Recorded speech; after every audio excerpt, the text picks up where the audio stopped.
Puji Tuhan, selamat malam Bapak Saudara. Selamat berjumpa kembali dalam Zoom meeting malam hari ini dalam online discipleship.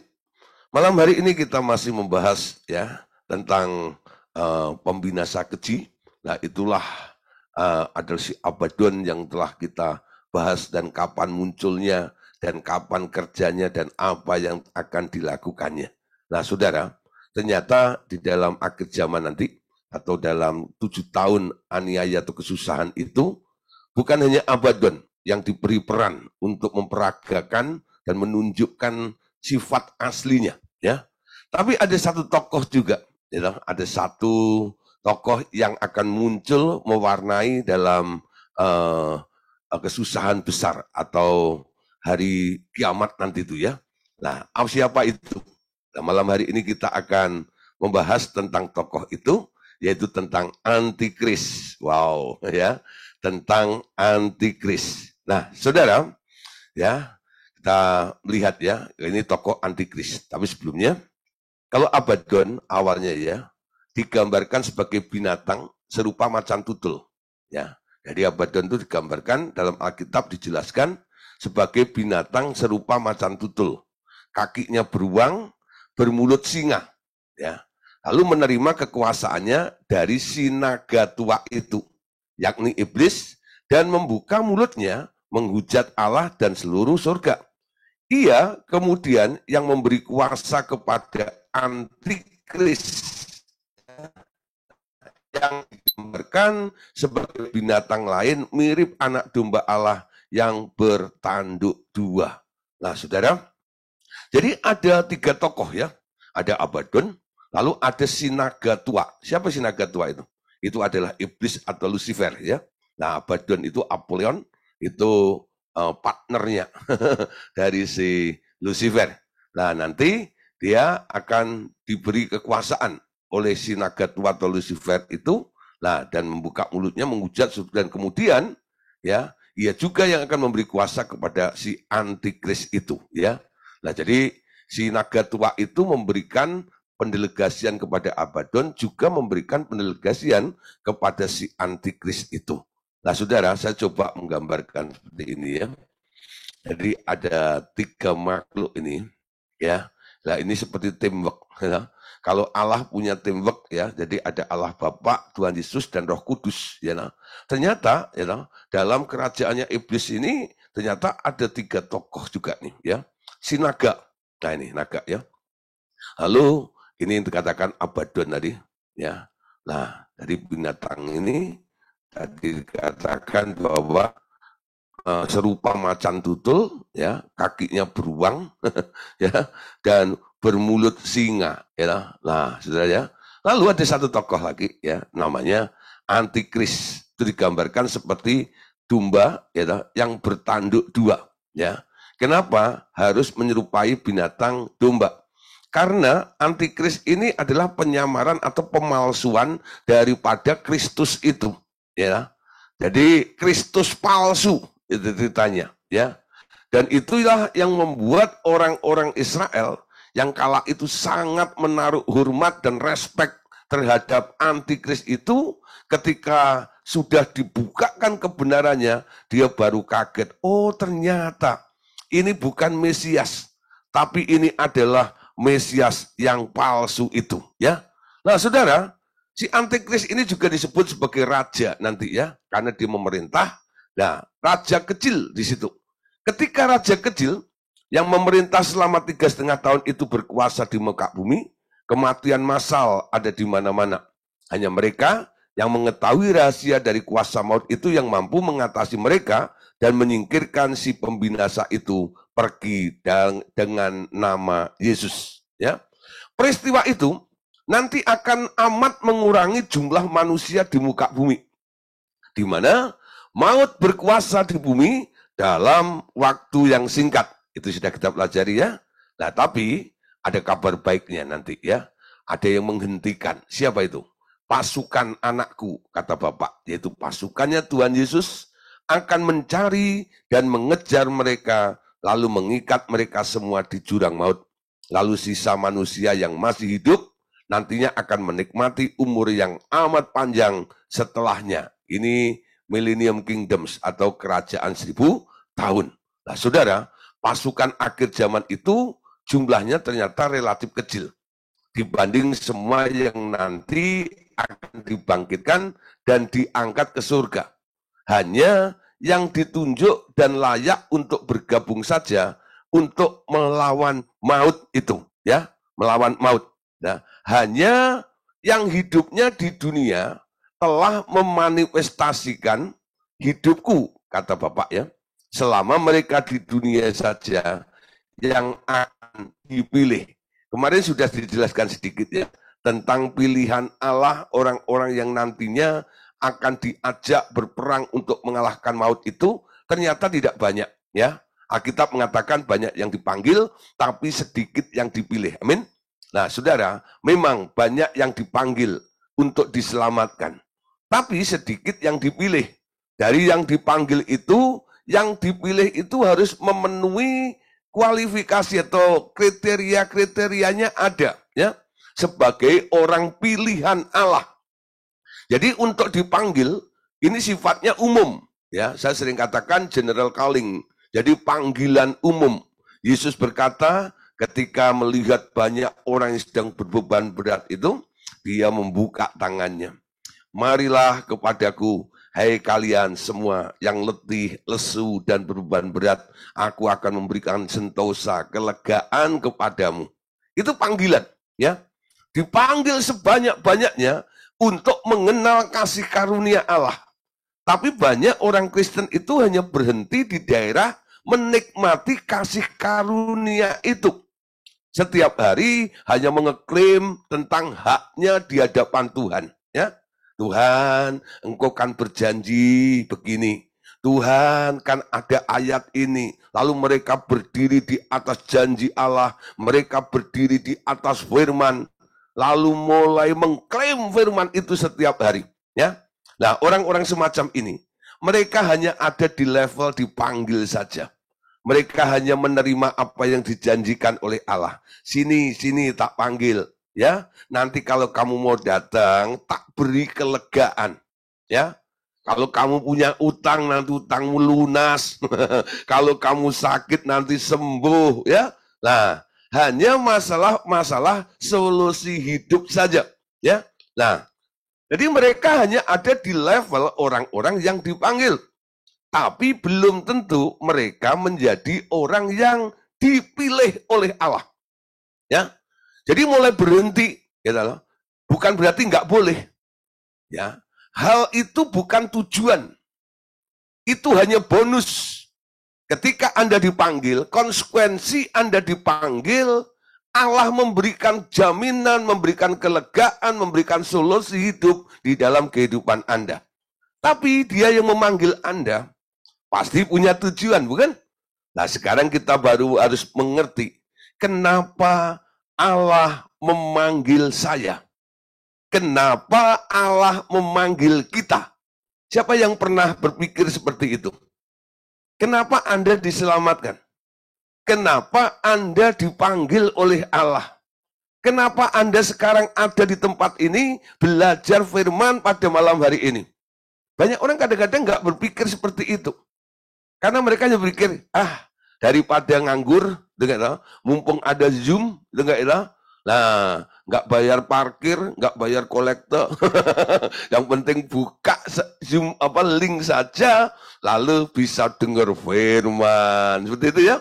Nah, tapi Anda kadang-kadang tidak berpikir, kenapa saya ada di tempat ini, lalu mendengar berita tentang ini. Setiap apa yang Tuhan berikan, itu artinya dipercayakan kepada kita, betul? Nggak semua orang yang diberi kepercayaan. Buktinya, walaupun link ini disebar secara umum, tapi yang merespon kan nggak banyak. Kenapa? Karena mereka memang nggak dipercayakan ya. Nah, bagi Anda yang ada di tempat ini, adalah orang-orang yang dipercayakan untuk mengetahui kebenaran. Dan kebenaran yang Anda dapatkan, yang dipercayakan oleh Allah kepada Anda, itu sanggup memerdekakan di dalam kehidupan kita. Amin. Nah, saudara, jadi hanya jangan sekedar jadi orang Kristen yang dipanggil. Mulailah jadi orang Kristen yang dipilih. Karena Anda tahu tujuannya. Allah memanggil saya, dia mau memilih saya. Ya. Nah, ketika Anda tahu bahwa dia mau pilih Anda harus mempersiapkan diri juga. Allah itu punya favorit ya. Gak semua orang dipilih. Contoh ya, ada contoh ada Yakub dan ada Esau. Kenapa Allah memilih Yakub tapi membenci Esau? Berarti dua orang dari kandungan yang sama, yang satu dipilih, yang satu tidak dipilih, ya, dibenci. Itu artinya tidak dipilih.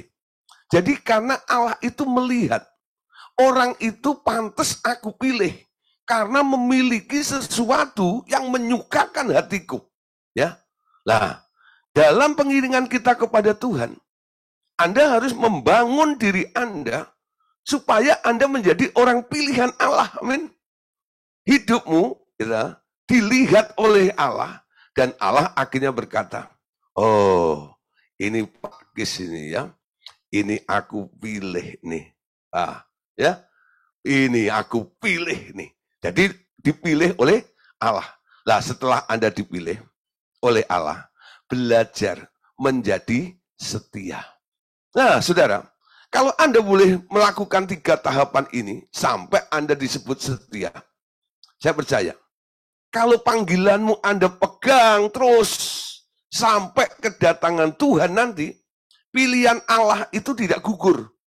Andalah orang-orang yang nanti akan menjadi pasukan akhir zaman, walaupun Bapak tadi mengatakan, jumlahnya relatif kecil dibanding semua yang nanti dibangkitkan, dan diangkat ke surga.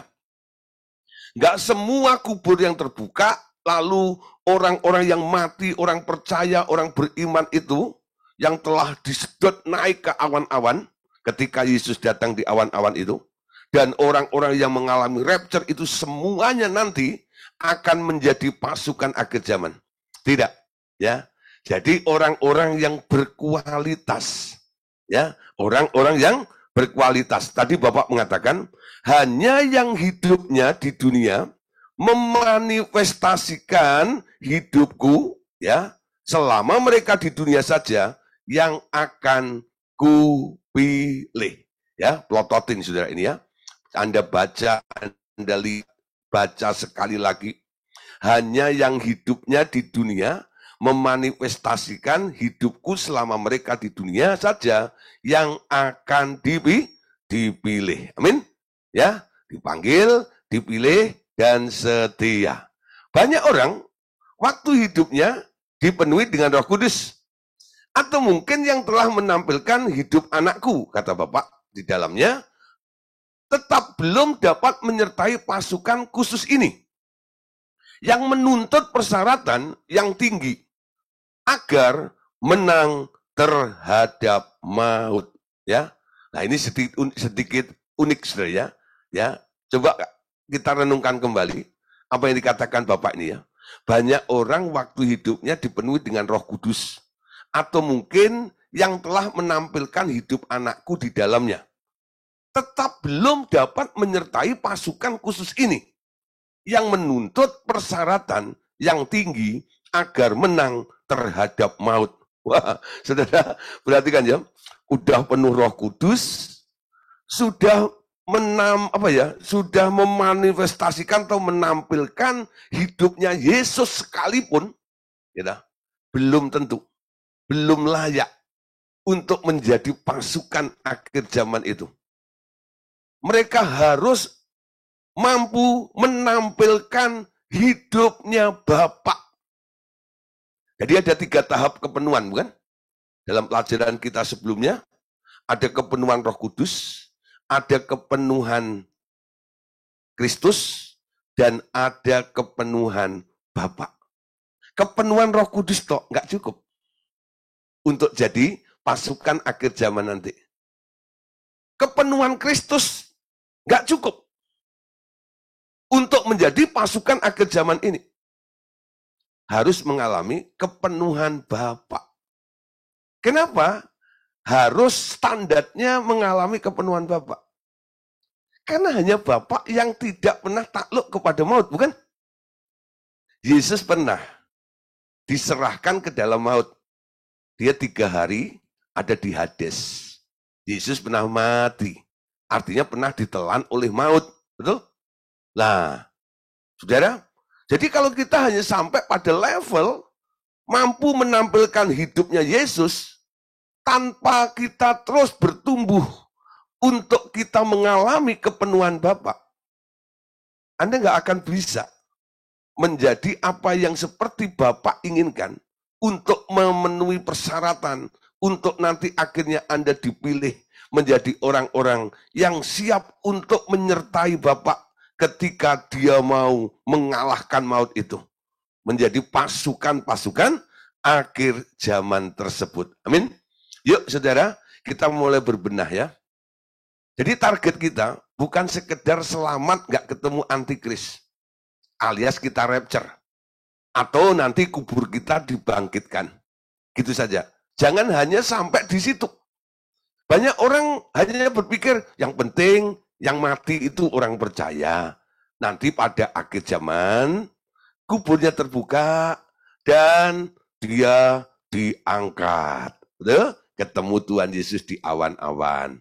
Yang penting saya hidup kepenuhan Kristus, kepenuhan Roh Kudus. Nanti ketika Yesus datang, saya mengalami rapture, menjadi generasi pengangkatan. Ya, tapi saudara, ada satu target lagi yang harus, yang bisa, yang boleh kita capai. Ya, yaitu menjadi pasukan akhir zaman yang nanti diajak untuk turun ke bumi untuk mengalahkan maut. Kalau Anda mengerti, ada posisi yang bisa Anda tempati atau Anda raih. Itu adalah anugerah ya. Banyak orang nggak mengerti tentang adanya pasukan akhir zaman yang akan mengalahkan maut yang melibatkan orang-orang percaya. Tawaran itu tak pernah dibuka kepada mereka.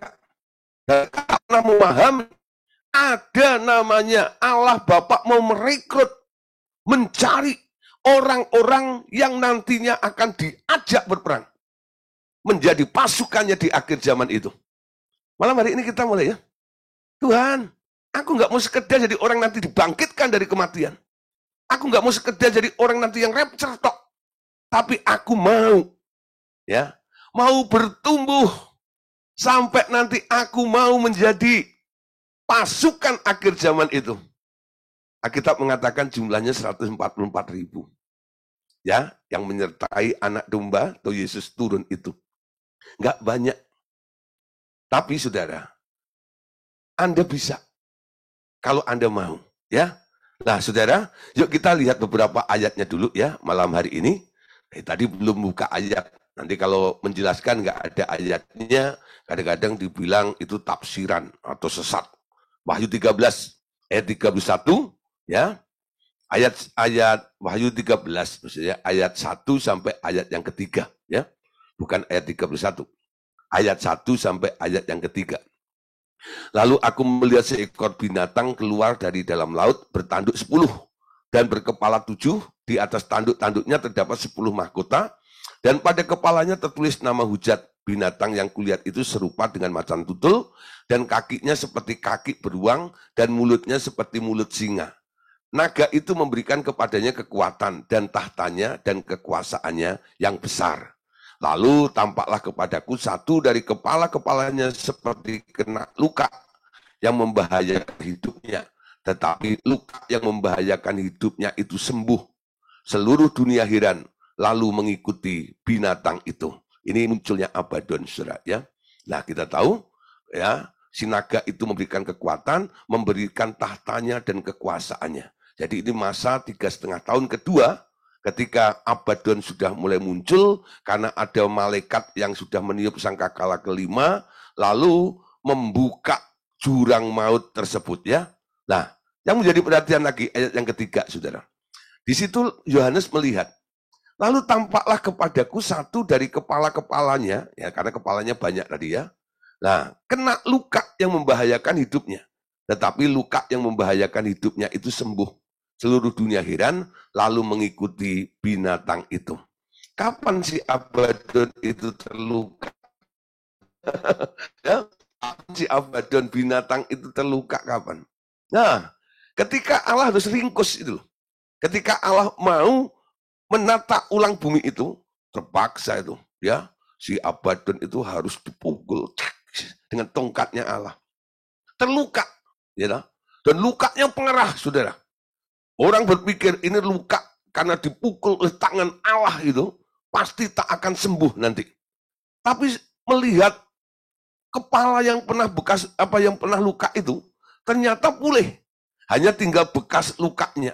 Sampai ya mereka pada heran, ya, seluruh dunia dikatakan heran karena melihat adanya mujizat yang terjadi atas diri Abaddon itu, ya, banyak yang mengikuti binatang itu, ya, banyak mengikuti binatang itu. Nah, terus ayat 4 dan ayat yang ke-6 sampai ayat yang ke-6 kita baca selanjutnya. Maka mereka menyembah naga itu karena ia memberikan kekuasaan kepada binatang itu. Dan mereka menyembah binatang itu sambil berkata, siapa yang seperti binatang ini? Siapa yang dapat berperang melawan dia? Kepada binatang itu diberikan mulut yang penuh kesombongan dan hujat. Kepadanya diberikan juga kuasa untuk melakukan 42 bulan lamanya. Lalu ia membuka mulutnya untuk menghujat Allah, menghujat namanya, dan kemah kediamannya, dan semua mereka yang tinggal di surga. Ya, lanjut lompat ayat 11 sampai 13. Lalu aku melihat seekor binatang lain, perhatikan ya, kalau tadi itu Abaddon, keluar dari dalam bumi dan bertanduk dua, sama seperti anak domba, dan ia berbicara seperti seekor naga. Seluruh kuasa binatang yang pertama itu dijalankannya di depan matanya. Ia menyebabkan seluruh bumi dan semua penghuninya menyembah binatang pertama yang luka parahnya telah sembuh. Ia mengadakan tanda-tanda dahsyat, bahkan ia menurunkan api dari langit ke bumi di depan mata semua orang. Ya, jadi saudara, binatang yang bertanduk itu ternyata dia tampil dengan banyak ekspresi mujizat-mujizat. Mengadakan tanda-tanda mujizat yang luar biasa. Tadi dikatakan ia mengadakan tanda-tanda yang dahsyat, bahkan menurunkan api dari langit ke bumi di depan semua orang. Ya, nah siapakah itu? Nah saudara, kita perhatikan dalam 1 Yohanes, ini perbandingannya ya, ayat perbandingannya. 1 Yohanes pasal 2 ayat yang ke-18. Rasul Yohanes ya, penulis yang sama ya. Nah, kalau dalam kitab Wahyu tadi itu nubuatan yang dia lihat dalam vision, lah ini adalah nasihatnya dari Rasul Yohanes itu juga. 1 Yohanes 2 ayat 18. Anak-anakku, waktu ini adalah waktu yang terakhir. Dan seperti yang telah kamu dengar bahwa antikris akan datang. Sekarang telah bangkit banyak antikristus. Dan dari hal inilah kita mengetahui bahwa waktu ini benar-benar waktu yang terakhir, ya. Jadi sudah lama ya, sejak zaman Rasul Yohanes ini masih hidup ya. Dia mengajarkan kepada murid-muridnya, kepada jemaat. Dia katakan, anakku, waktu ini adalah waktu yang terakhir. Ya, kamu dengar bahwa antikristus akan datang. Sekarang telah bangkit banyak antikristus, ya. Nah, saudara, memang antikristus itu belum muncul. Tapi banyak orang-orang yang sudah kena pengaruhnya, ya, diracuni, sehingga sulit untuk percaya kepada Tuhan Yesus. Mereka lebih cenderung anti kepada Kristus. Karena mereka anti kepada Kristus, mereka disebut antikristus, ya. Nah, saudara, jadi kalau ada orang, ya, kalau nggak mau percaya kepada Tuhan Yesus, Anda injilin sangat sulit. Kadang-kadang, ya, di dalam dirinya itu ada roh antikrisnya. Saya pernah satu kali ketemu dengan seseorang, saya beritakan Injil, ya. Padahal, saudara, dia butuh banyak pertolongan, ya. Saya bilang, hanya Tuhan yang bisa menolong kamu. Tapi syaratnya untuk ditolong, kamu harus percaya kepada dia. Betul nggak? Harus percaya kepada dia. Itu mekanismenya. Kamu nggak bisa ditolong kalau kamu nggak percaya. Banyak orang kadang-kadang bilang, tolonglah aku, nggak usah percaya kepada yang menolong itu. Nggak bisa. Kalau orang nggak bisa percaya, dia nggak akan mengalami mujizat dari yang tidak dipercayai itu. Dia harus percaya kepada Yesus. Saya coba tawarkan. Bu, percaya kepada Yesus. Pak, percaya kepada Tuhan Yesus. Tuhan pasti bisa menolongmu. Tuhan pasti bisa menyelesaikan masalahmu. Mau nggak percaya? Ya, dia nggak mau percaya, saudara. Dalihnya macam-macam. Salah satunya dia bilang ini. Kan Yesus itu kan cuman nabi. Yesus itu kan cuman manusia saja. Itu nggak ya? Jadi ketika saya suruh percaya bahwa dia adalah anak Allah dan darahnya berkuasa untuk mengampuni dan menebus setiap orang manusia, dia tidak mau. Ya, nah tidak mau percaya. Lalu saya bilang, lalu keluarganya geleng-geleng ya. Aduh ini Pak gimana kok nggak bisa percaya seperti itu. Lalu saya berdoa, yuk kita doa ya. Nah karena dia kondisinya lemah, ya nggak bisa pergi kemana-mana, ya terpaksa nih, dia nggak bisa lari dari hadapan kita, ya, yang sedang kumpul tadi itu, saya dengan keluarganya itu, terus saya doain, saya tumpang tangan, saya bilang, aku lepaskan dia dari pengaruh roh antikris dalam nama Yesus. Roh antikris ini keluar dalam nama Tuhan Yesus. Saya tengking keluar roh antikristusnya, saya keluarkan dari orang itu. Setelah saya lakukan doa seperti itu, saya tawarkan kembali. Ya, mau percaya Tuhan enggak? Mau percaya Yesus enggak? Aneh saudara, tadi mati-matian enggak mau percaya Yesus. Tapi setelah saya doakan, saya tengking keluar roh antikrisnya tadi. Akhirnya dia mau percaya kepada Yesus dengan mudah.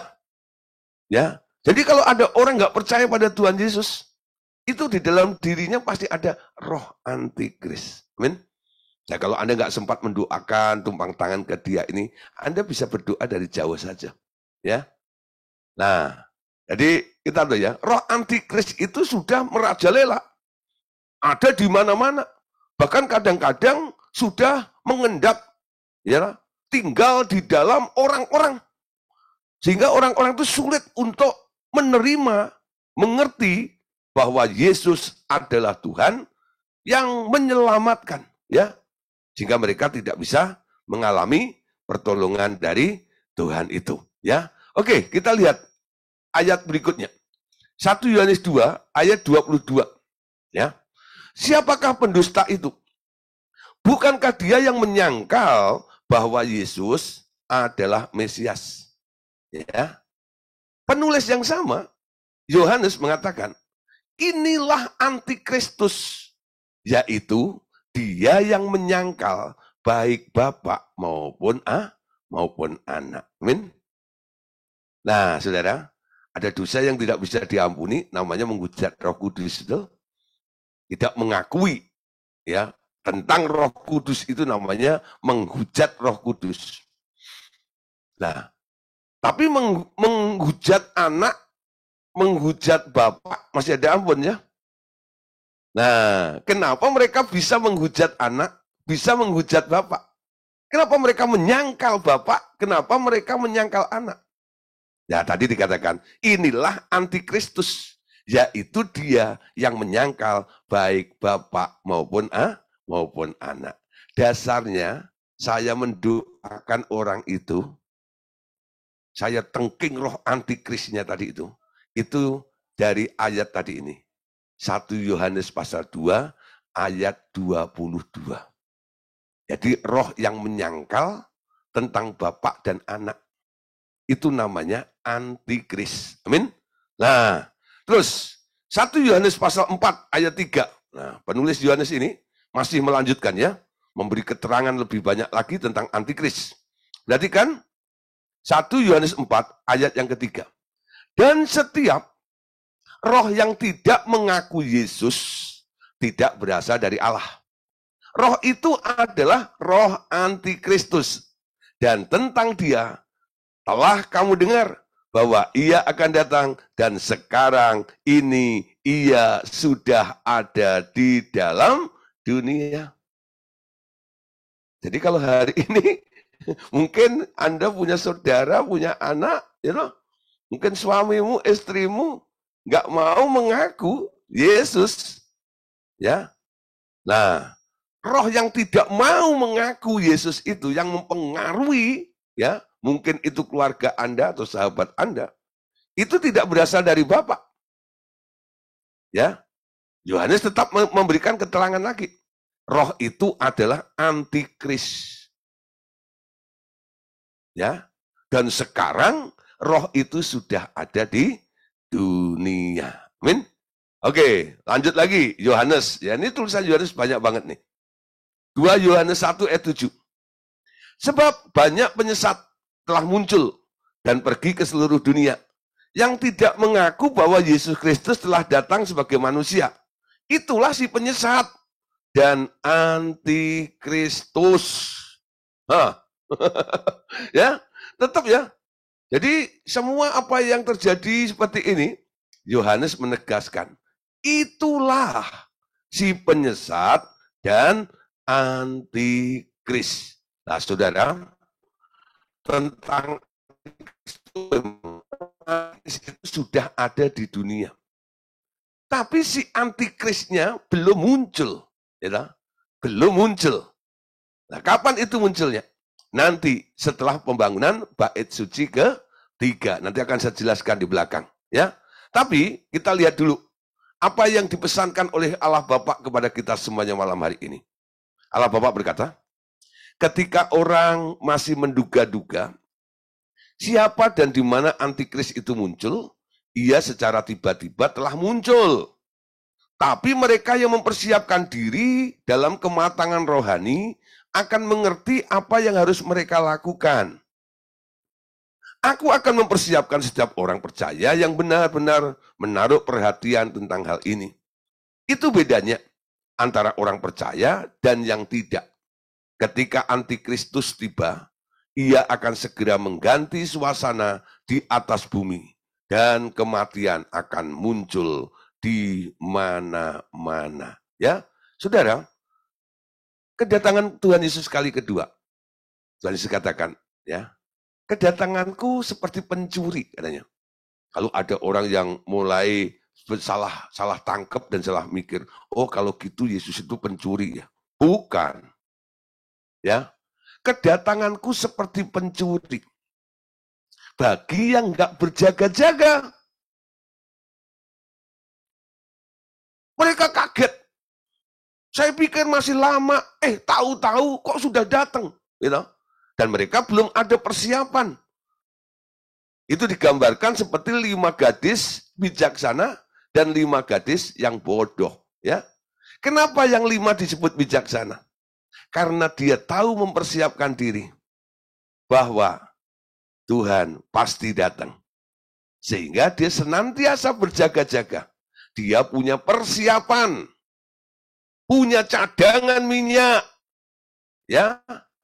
Dan pelitanya tetap menyala. Beda dengan 5 gadis yang bodoh.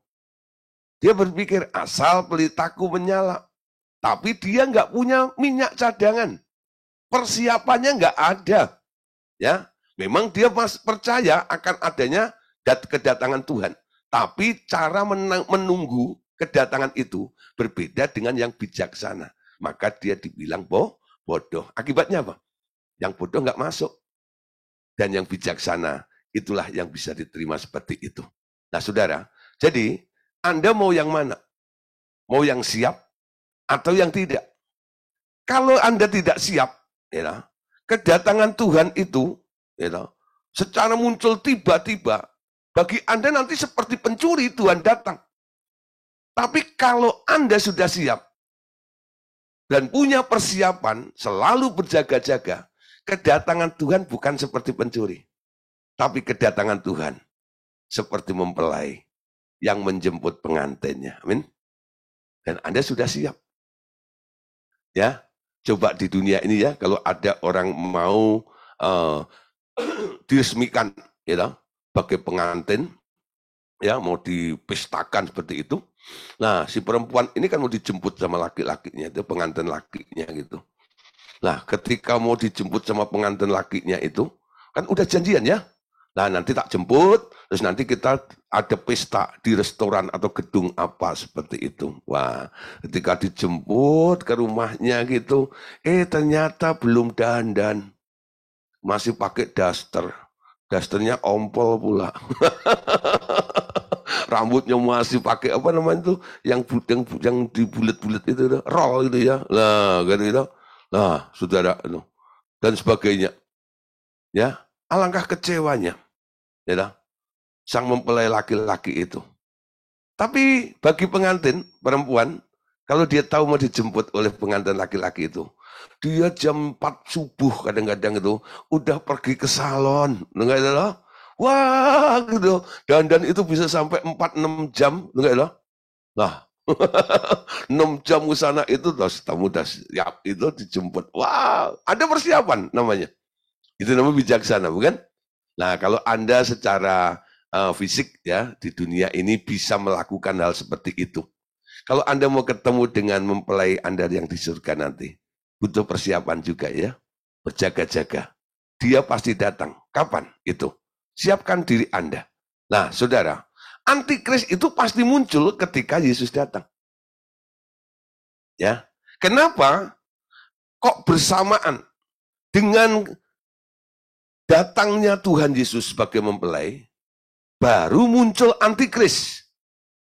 Ternyata, saudara, antikris itu nggak bisa muncul sampai saat ini, hanya roh antikrisnya yang sekarang sedang merambah ya di dunia ini. Kenapa antikrisnya nggak bisa muncul? Karena ada yang menahan. Ya, nah pertanyaannya sekarang, siapakah yang menahan munculnya antikristus itu? Siapa? Ternyata, Bapak-Ibu Saudara, yang menahan munculnya antikristus adalah kehadiran orang-orang yang dipenuhi oleh Roh Kudus, yang dipenuhi kehadiran Allah. Karena mereka adalah garam dunia yang menahan kebusukan di atas bumi. Antikristus dapat muncul dengan merdeka. Ya, ayo kita lihat ayatnya. 2 Tesalonika pasal 2 ayat 1 sampai 5. Tentang kedatangan Tuhan kita Yesus Kristus dan terhimpunnya kita dengan Dia, kami minta kepadamu saudara-saudara supaya kamu jangan lekas bingung dan gelisah, baik oleh ilham roh maupun oleh pemberitaan atau surat yang dikatakan dari kami, seolah-olah hari Tuhan telah tiba. Janganlah kamu disesatkan orang dengan cara bagaimanapun juga. Sebab sebelum hari itu haruslah datang dahulu murtad dan haruslah dinyatakan dahulu manusia durhaka yang harus binasa, yaitu lawan yang meninggikan diri di atas semua yang disebut atau yang disembah sebagai Allah. Ya, hingga ia duduk di bait Allah dan mau menyatakan diri sebagai Allah. Tidakkah kamu ingat bahwa hal itu telah kerap kali kukatakan kepadamu ketika aku masih bersama-sama dengan kamu.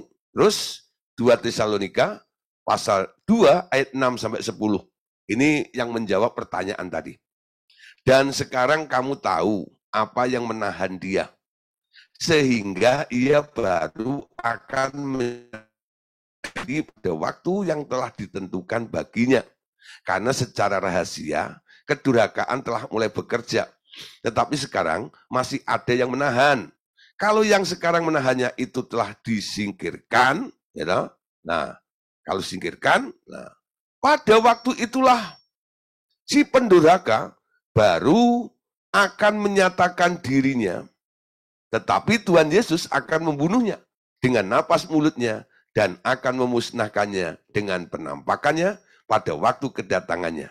Kedatangan si pendurhaka itu adalah pekerjaan iblis dan akan disertai berbagai perbuatan ajaib, tanda-tanda dan mujizat-mujizat palsu dengan berbagai tipu daya jahat terhadap orang-orang yang harus binasa karena mereka tidak menerima dan tidak mengasihi kebenaran yang dapat menyelamatkan mereka. Nah, Bapak Saudara, ya. Dari beberapa ayat yang kita bahas di sini kita tahu. Jangan pernah gegabah kalau Anda dengar berita, oh Tuhan Yesus sudah datang nih. Kedatangan Tuhan Yesus itu nanti akan diikuti dengan munculnya antikris. Ya. Nah, ini saya gabung saja.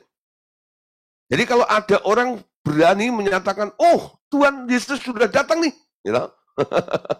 Dulu ada nih peristiwa ya, di Keramat ya, itu ada dinding gitu ya, itu ada kayak cahaya, lah cahayanya itu kayak gambar Yesus gitu ya. Wah, sudah semua orang pergi ke Keramat tuh ya. Nah, di situ. Nah, akhirnya karena banyak orang penasaran di situ, nah, akhirnya ada pendeta Gilbert Lumoendong itu pakai ini ajang buat dia khotbah, mimbar di situ. Dia khotbah di situ, Saudara. Nah, Saudara, mereka melihat katanya Yesus datang itu. Lah, Saudara, Yesus datang nggak di tembok, betul nggak? Ya.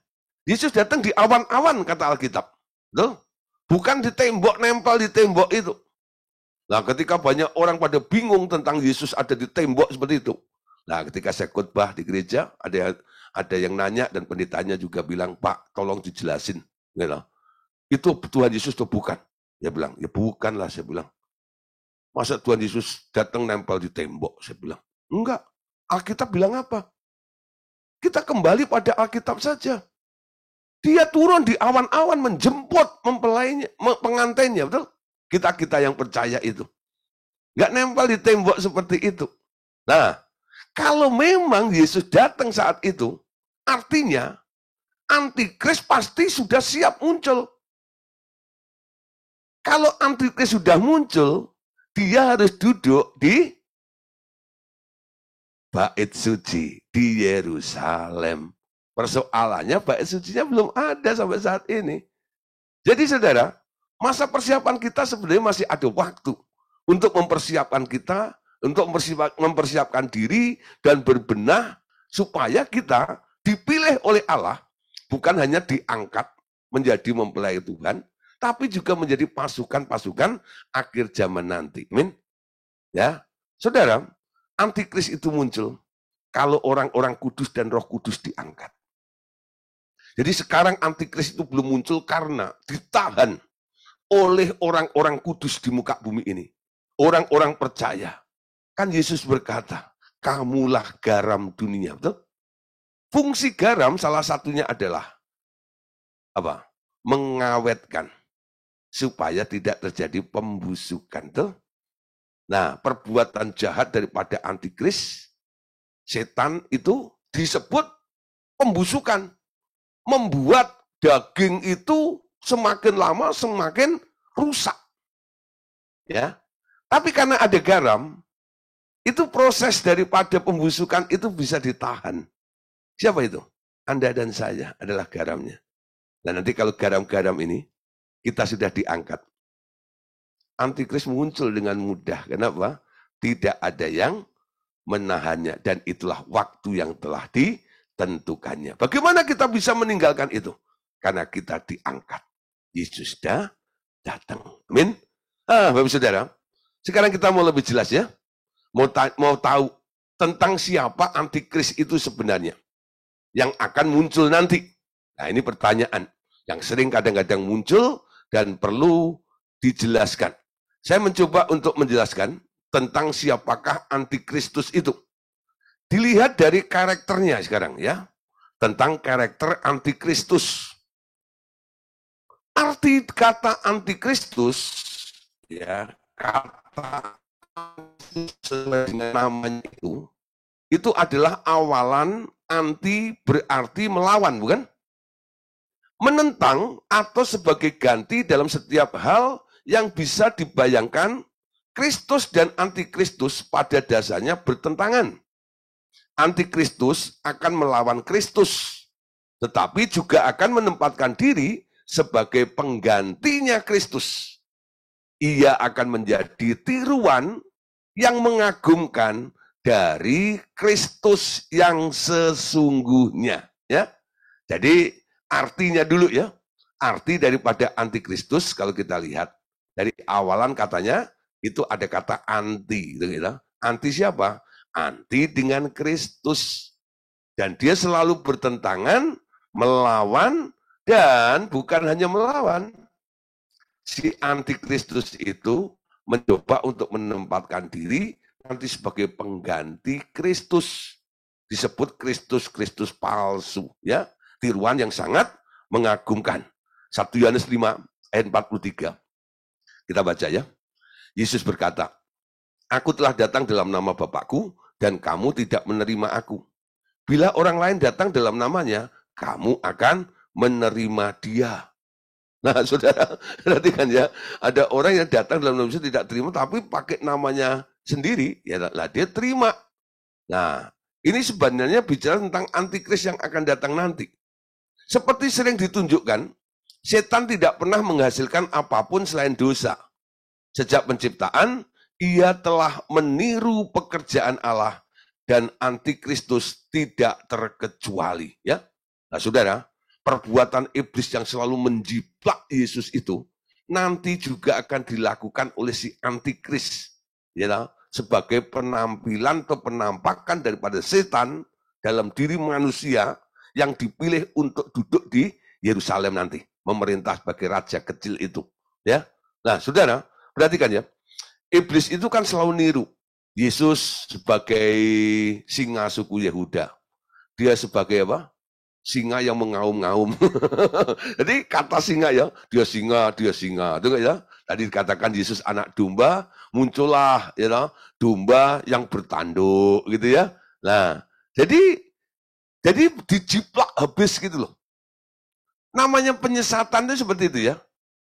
Jadi dia tiru modelnya, tiru bentuknya, supaya orang terkecoh. Ketika orang terkecoh dan memilih yang tidak asli, dia disebut tersesat. Nah, dia coba menyesatkan. Tampilannya mirip Yesus. Yesus bikin mujizat. Antikristus itu nanti juga bikin mujizat juga. Ya, banyak mujizat-mujizat yang akan dilakukan oleh antikris itu nanti. Nah, orang berpikir, siapa yang bisa melakukan mujizat kalau bukan Tuhan atau Mesias? Banyak orang akhirnya nanti ikut antikris, ya. Nah, sekarang kita lihat beberapa karakteristik dari antikris itu apa saja, ya. Dunia akan lupa daratan karena sangat senang dengan kemunculannya. Ia akan dipenuhi dengan semua kepenuhan iblis. Kalau kita dipenuhi dengan kepenuhan Roh Kudus, kepenuhan Kristus, dan kepenuhan Allah Bapa, antikris ini dipenuhi dengan kepenuhan iblis, ya. Nah, berwajah tampan dengan kepribadian menarik, gagah, penuh kepedulian yang berasal dari iblis, ya. Kepeduliannya bukan dari Allah. Seorang jenius yang sangat menguasai semua disiplin ilmu, ya, gagah berani dengan aura yang dipenuhi misteri. Seorang yang sangat pandai berbicara dalam berbagai bahasa, seorang orator yang mempesona hati, yang akan menjadi idola semua orang. Ya, nah tadi dikatakan, ia adalah seorang yang intelektual, yang jenius. Ya, jadi bukan orang kampung. Antikris nanti yang muncul itu ternyata tokoh intelektual, ya. Nah, dari mana taunya? Ada, saudara. Daniel 8 ayat 23. Oke, kita baca ya. Aku mengangkat mukaku dan melihat tampak seekor domba jantan berdiri di depan sungai itu. Tanduknya 2 dan kedua tanduk itu tinggi. Tetapi yang satu lebih tinggi dari yang lain. Dan yang tinggi itu tumbuh terakhir, ya. Jadi orang yang bertumbuh, yang punya kapasitas kemampuan seperti itu, ya, tanduk tinggi, lebih tinggi, ya. Nah, saudara, jadi boleh dikatakan, ya, karakteristik daripada antikris itu, seorang antikris itu, ia adalah seorang intelektual yang sangat jenius. Ya. Terus yang kedua, Ia adalah seorang yang jenius atau fasih dalam berpidato. Ya. Nah, Wahyu pasal 13 ayat 5. Dan kepada binatang itu diberikan mulut yang penuh kesombongan dan hujat kepadanya diberikan juga kuasa untuk melakukan 42 bulan lamanya. Lalu ia membuka mulutnya untuk menghujat Allah, menghujat namanya dan kemah kediamannya dan semua mereka yang diam di surga. Ya, jadi dia adalah orang yang fasih dalam berpidato sebagai orator gitu ya. Nah, Anda lihat nih. Ya, terus dia juga adalah seorang yang jenius dalam politik. Ya, politikus juga nih. Daniel 9 ayat 27. Raja itu akan membuat perjanjian untuk menjadi berat bagi banyak orang selama 1 kali 7 masa. Pada pertengahan 7 masa itu, ia akan menghentikan korban sembelian dan korban santapan. Ya, dan korban santapan. Cari.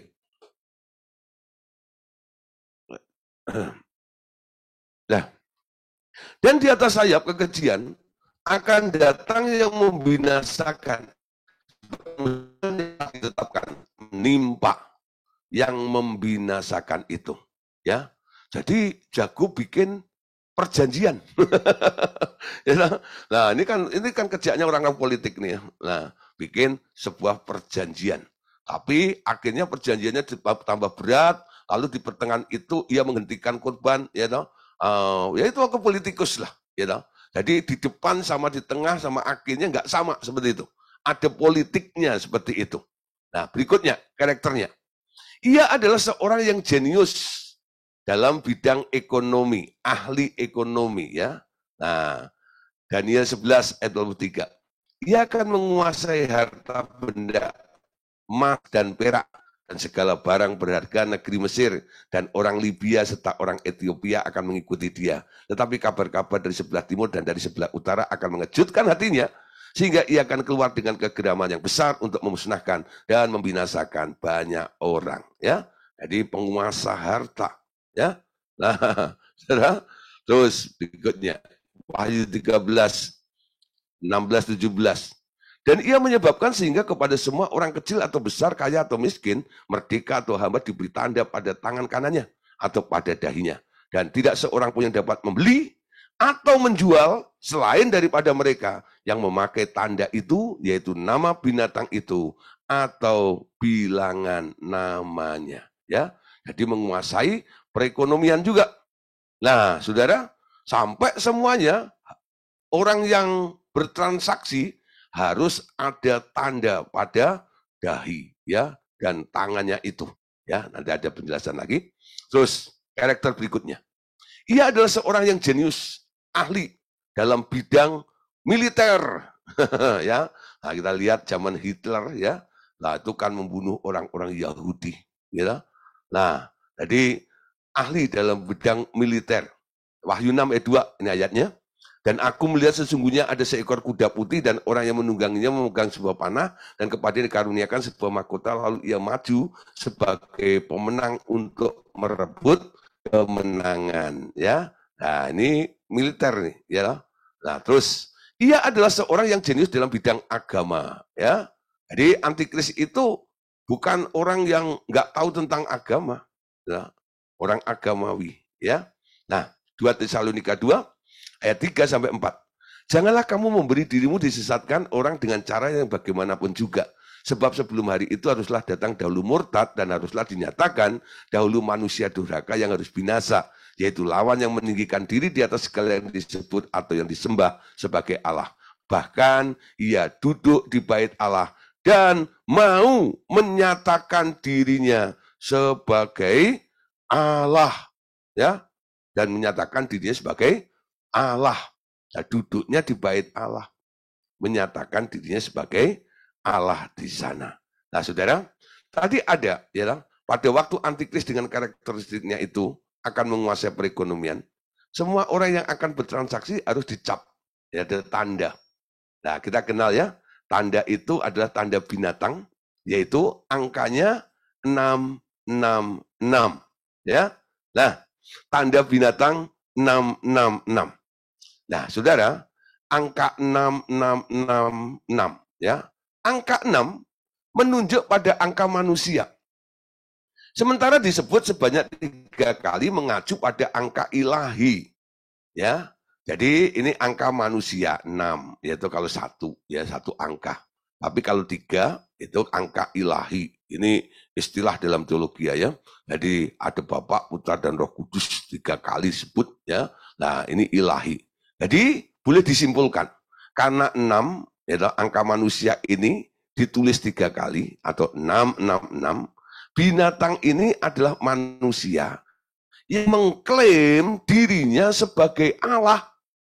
Ya, 666 menyatakan secara tidak langsung bahwa dia adalah Allah palsu atau penyesat. Jadi maksud ayat ini sebenarnya hendak berkata, tidak, kamu hanya 666, bukan Allah. Ya, penglihatan yang dilihat Yohanes dalam kitab Wahyu harus ditafsirkan secara benar dan tidak gegabah. Ya, microchip yang sering disebut sebagai cara antikristus memasang tanda 66 memiliki kelemahan teologis. Ya, nah saudara, muncul pertanyaan sekarang di sini. Apakah tanda di dahi atau tangan 666 adalah literal atau fisik sekarang? Ya, apakah nanti semua tangan Anda atau dahi Anda itu dicap 666 itu ya secara fisik atau hanya literal? Nah, kita lihat ya. Jika memang penafsirannya secara fisik ada tanda di dahi atau tangan, bagaimana dengan tanda orang kudus di dahi mereka yang disebutkan dalam Wahyu 22 ayat 3 sampai 4? Apakah di dahi orang-orang kudus juga ada tertulis namanya secara fisik? Ya, nah, secara literal di sini. Nah, bagaimana, saudara? Ya, jadi kalau angka 66 itu secara fisik. Apakah tanda yang dipakai oleh orang-orang kudus itu, nanti yang ketinggalan, yang tidak bisa dibunuh itu karena ada tanda meterai Allah itu, apakah itu ada capnya juga sama? Contoh gampang gini ya, kalau Anda sulit untuk mengerti tentang orang-orang kudus yang ditandai itu, kan Allah pernah menandai seseorang juga ya. Ketika Kain, ya itu ketakutan, karena kemana-mana seperti ada yang membunuh gitu. Lalu Allah memberi tanda kepada Kain itu. Ketika Allah memberikan tanda kepada Kain itu sekarang berani nggak takut lagi. Ya, Allah bilang, orang yang akan membunuh Kain akan dibalaskan 7 kali lipat. Dikasih tanda, tak, gitu. Tandanya apa? Apakah di dahinya itu ada corengnya gitu? Enggak juga, betul enggak itu? Nah, saudara, di sini kita lihat ya. Banyak orang kan berpikir itu nanti, gitu. Tanda itu nanti satu fisik gitu loh. Gitu. Tapi kalau fisik, nanti kalau kita terapkan kepada yang namanya tanda, kepada ya, orang-orang kudus atau yang pernah terjadi pada Kain, ternyata bukan fisik. Ya, nah bukan fisik ya. Nah saudara, sekarang kita lihat berikutnya. Wahyu 22 ayat 3 sampai 4 ya. Ini ayat tadi itu. Ya. Yang saya maksud ayat ini. Maka tidak akan ada lagi laknat, tahta Allah dan tahta anak domba akan ada di dalamnya. Dan hamba-hambanya akan beribadah kepadanya dan mereka akan melihat wajahnya dan namanya akan tertulis di dahi mereka itu ya. Wahyu 22 ayat 33 sampai 4. Jika kita orang percaya mau dipasangi microchip karena alasan politis dan ekonomi, mereka akan dikategorikan pengikut antikristus dan tidak terangkat atau rapture. Padahal ia tetap percaya Yesus dan dengan imannya ia masih berdoa dan beribadah dengan sungguh-sungguh di dalam nama Yesus. Apakah imannya kepada Yesus dibatalkan hanya karena ia memakai microchip yang diwajibkan negaranya untuk memudahkan identifikasi dan sebagainya? Ya, nah, saudara, ada rumor nih ketika mulai vaksin tuh ya, Ketika mulai vaksin tuh, lah saudara rumornya apa? Hati-hati, dengarlah. Itu di apa namanya? Di vaksin itu dicampur chip katanya. Dicampur chip gitu ya, sehingga banyak orang-orang nggak mau divaksin, gitu. Gara-gara takut, gitu loh. Takut apa? Takut dimasukkan chipnya itu katanya itu melalui vaksin seperti gitu segala macam. Sudah lucu-lucu juga itu. Itu ada teman saya sampai dibilang, aduh, pokoknya ini sudah memang benar-benar tanda 66 seperti itu. Secara fisik katanya gitu ya. Seperti itu. Lalu saya mulai jelaskan kepada mereka, ya. Nah, saudara, kita lanjut dulu ya. Inilah pertanyaan-pertanyaan yang muncul jika tanda 666 ditafsirkan secara literal. Secara fisik ada di dahi atau tangan manusia, ya. Jadi bukan secara literal atau fisik ya. Mungkin tanda di dahi dan di tangan hanyalah figuratif. Maka kita renungkan lagi di sini, ya. Nah, tanda-tanda ini ya. Nah, saudara, jadi secara figuratif bukan secara literal atau secara fisik itu. Nah, saudara, berikutnya sekarang. Bagaimana tanda-tanda saat akan munculnya antikris? Ya, sedikit lagi ya. Bagaimana tanda-tanda saat akan munculnya antikris itu? Nah, ini sedikit ya. Supaya Anda nggak kaget kapan dia akan muncul. Ya, contoh gitu ya, tandanya. Berkumpulnya kembali bangsa Israel.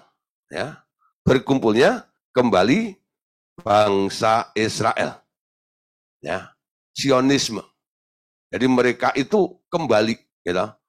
Dari negara-negara mana semuanya akan kumpul balik lagi ke negaranya masing-masing, ke Israel maksud saya, ya. Dari negara yang dia didiami sekarang ini, dari Rusia, Amerika akan balik semuanya, ya. Nah, hampir semua peristiwa kunci pada akhir zaman bergantung pada keberadaan negara Israel. Resmi akan dimuat ketika Antikristus membuat perjanjian selama 7 tahun dengan Israel. Daniel 9 ayat 27 ya. Nah ini Antikris nanti akan buat perjanjian dengan orang-orang Yahudi atau orang Israel. Jelas, supaya hal ini terjadi, Israel harus ada dulu. Yang mereka harus ngumpul dulu, baru bikin perjanjiannya. Ya. Nah itu ayatnya tadi, sudah kita baca ya.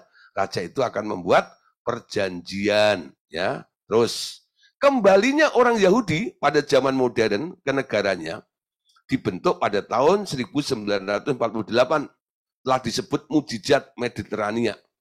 Belum pernah terjadi yang seperti ini dalam sejarah. Bahkan Israel tetap memiliki ciri khas sebagai bangsa, berhasil memakai kembali bahasa aslinya, meski sudah tersebar ke 70 negara berbeda selama lebih dari 20 abad. Ya, nah, ini mujizat luar biasa. Tercerai-berai ya, selama 20 abad, ya. Nah, tapi kembali masih ya, menjadi satu bangsa dengan ciri khas Israel itu dan kembali kepada bahasanya. Ya, itu yang pertama. Ya, apa namanya? Tanda-tanda munculnya antikris nanti. Nah, terus yang kedua tandanya akan muncul konfederasi bangsa-bangsa di bawah seorang pemimpin. Nah, ini kan sedang diupayakan ya. Mereka mau bikin satu mata uang, ya, nah, satu sistem dan satu pemimpin nantinya.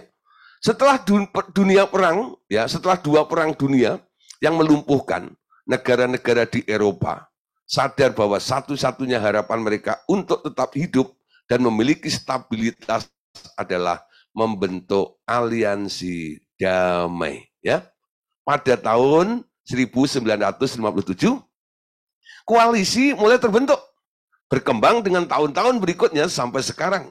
Uni Eropa memiliki 27 negara. Tapi apakah benar yang dimaksud adalah Uni Eropa? Agaknya terlalu dini jika kita mempercayainya.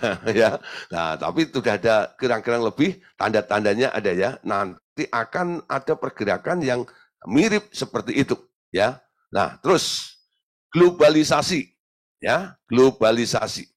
Sekarang dunia sedang memerlukan tatanan dunia baru. Konsolidasi kekuasaan yang akan menyelamatkan dunia dan bencana ekonomi dan hasilnya dunia dengan sendirinya. Ya, Antikris lalu muncul dalam pentas dunia dalam waktu yang singkat. Ia akan mengendalikan perekonomian dunia dan merebut kekuasaan, ya, di bidang politik, ya. Nah, itu tadi dong beberapa hal yang menjadi tanda-tanda nanti akan munculnya si antikris itu, ya. Yang lebih, ya, yang saya lebih apa namanya, ya, ada dasar Alkitabnya yang sering saya katakan. Kalau Anda mau tahu antikris itu akan muncul, tanda yang paling akurat itu ini. Apa itu? Bait suci akan dibangun kembali. Betul? Ya. Jadi kalau kita mau bicara tanda-tanda seperti yang di atas tadi itu, memang itu ada arahnya ke sana. Tapi yang simple aja nih. Anda pengen tahu, antikris sudah mau datang atau belum? Mau keluar atau enggak? Belum gitu. Gampang ya. Lihat aja. Bait suci sudah dibangun atau belum? Ketika bait suci itu telah berdiri, bait suci ketiga itu berdiri, dibangun kembali, itu tandanya antikris siap untuk duduk di situ. Menurut Alkitab, bait Yahudi, ya, atau suci ketiga harus dibangun di Temple Mount di Yerusalem. Bait, ya, suci pertama itu dibangun oleh Salomo dan diturunkan oleh orang-orang Babilonia pada tahun 586 sebelum Masehi. Bait Allah kedua dibangun oleh Zerubabel. Dihias sangat indah oleh Herodes Agung. Lalu dihancurkan oleh tentara Romawi pada tahun 70, ya, Masehi, ya, zamannya Titus gitu, ya. Nah, Alkitab menunjukkan setidaknya dalam beberapa ayat, nanti baca sendiri, dalam Daniel 9, 27, Matius 24, 15, 2 Tesalonika 2 ayat 4, Wahyu 11 ayat 1 sampai 2, bahwa orang-orang Yahudi akan membangun bait Allah ketiga pada akhir zaman. Kita tahu bahwa bait Allah ketiga ini harus dibangun kembali sebelum antikristus muncul untuk berkuasa, ya. Nah, satu ayat ya boleh kita petik itu dalam Wahyu pasal ini di sini ya. Nah, kemudian Wahyu 11 ayat 1 2. Kemudian diberikanlah kepadaku sebatang bulu seperti tongkat mengukur rupanya dengan kata-kata yang berikut, bangunlah dan ukurlah bait suci Allah dan mezbah dan mereka yang beribadah di dalamnya. Tetapi kecualikan pelataran bait suci luar, janganlah engkau mengukurnya karena ia telah diberikannya kepada bangsa-bangsa lain dan mereka akan menginjak-injak kota suci 42 bulan lamanya. Nah itu 3,5 tahun itu ya. Nah terus Matius 24:15. Jadi apabila kamu melihat pembinasa keji berdiri di tempat kudus menurut firman yang disampaikan oleh Nabi Daniel, para pembaca hendak memperhatikan, maka orang-orang Yehuda harus melarikan diri ke pegunungan, ya, berdiri di tempat kudus, bait suci. Jadi bait suci harus dibangun. Tapi saudara, sekarang kita lihat, untuk membangun bait suci ini, ya, perhatikan. Namun hal ini membawa kita kepada persoalan tersulit. Nunggu bait suci dibangun itu persoalan tersulit. Ya, kenapa? Bagaimana mungkin orang-orang Yahudi bisa membangunnya apabila Dome of the Rock dan Masjid Al-Aqsa menghalangi pembangunan tersebut? Kan harus didirikan di daerah ini. Namun jangan lupa bahwa sebelum 1948 banyak orang berpikir mustahil ya bagi orang Yahudi untuk kembali ke negeri nenek moyang mereka. Jadi walaupun saudara pembangunan itu harus dilakukan ya di atas area ini, harus menggeser masjid ini, tapi nggak ada yang nggak mungkin. Ya, nah kenapa nggak mungkin? Ternyata orang-orang Yahudi itu telah mengikat perjanjian dengan maut. Alkitab mengatakan walaupun cemeti berdetar-detar, mereka tidak takut. Jadi mereka nggak takut dengan negara-negara Muslim sebelahnya, sekitarnya itu. Kenapa? Karena dia ada di pihak roh maut itu. Jadi nggak takut mati. Ya loh. Lah itu yang membuat dia nekat membangun bait suci di atas ya masjid yang berdiri di situ itu. Kapan itu? Nggak tahu kapan waktunya. Tapi pasti akan bisa terjadi nanti. Ya. Nah, berapa lama sekarang antikris akan berkuasa di bumi? Nah, ini pertanyaannya lagi ya. Berapa lama dia akan memerintah atau berkuasa di atas bumi? Menurut Alkitab, ia akan berkuasa selama 3,5 tahun. Pada mulanya kemunculannya tidak tampak signifikan karena Daniel menggambarkannya sebagai tanduk kecil.